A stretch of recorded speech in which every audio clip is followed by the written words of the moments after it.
নমস্কার বন্ধুরা, রান্নাবাটি পরিবারে তোমাদের সকলকে স্বাগত।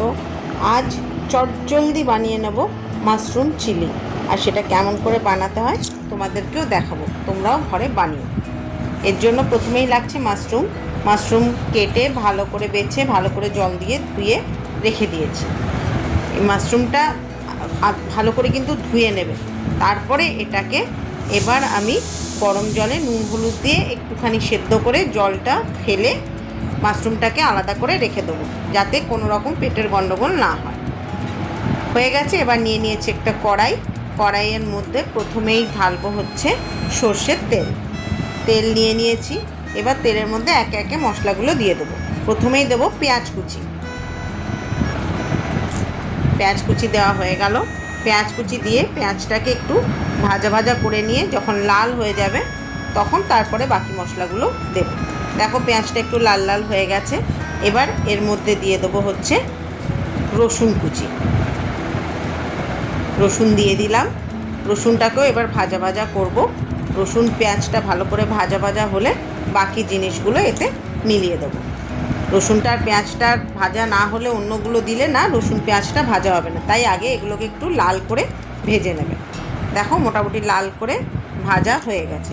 এবার এতে আমরা দেব টমেটো, কাঁচা লঙ্কা দিলাম, তারপর টমেটো দিলাম।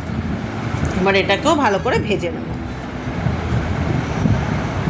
ভালো করে ভাজছি, ভালো করে ভেজে এগুলোকে একটু লাল হয়ে গেলে তার মধ্যে দিয়ে দেবো মাশরুম।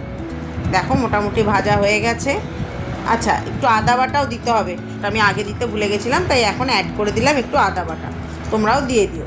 এবার আদা বাটাটা দিয়ে এটাকে ভালো করে কষানো হয়ে গেছে। এবার এতে দেব মাশরুম। আগের থেকেই নুনটা দিয়ে নিলাম, নুনটা দিয়ে যাতে মশলাগুলো ওর মধ্যে ভালো করে নরম হয়ে যায়। এবার নুন দিয়ে এবার দিয়ে দিচ্ছি মাশরুমটা। এই যে মাশরুম নিয়ে চলে এসেছি, এবার এই মাশরুমটাকে দিয়ে দিলাম। মাশরুমটাকে এর মধ্যে ভালো করে ভাজা করব।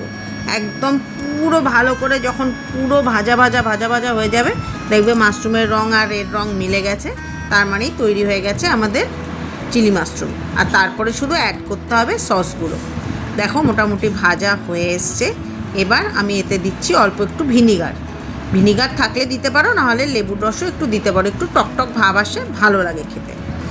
এরপরে দেবো হচ্ছে দিয়ে দিলাম হচ্ছে চিলি সসটা একটু বেশি পরিমাণেই দিলাম, কারণ চিলি মাশরুম তো, আর আমরা একটু ঝাল খাই, তাই একটু বেশি দিলাম। তোমরা যদি কম ঝাল খাও তাহলে সেখানে কম দিও সসটা। এরপরে এতে আমরা দেবো টমেটোর সস। এই যে দিয়ে দিচ্ছি টমেটোর সসটা দিয়ে ভালো করে পুরো মশলাটাকে মাখিয়ে নেবো, ভালো করে তৈরি করে নেবো। এবার এটাকে ভেজে ভালো করে পুরো মশলাটা কষিয়ে নেবো।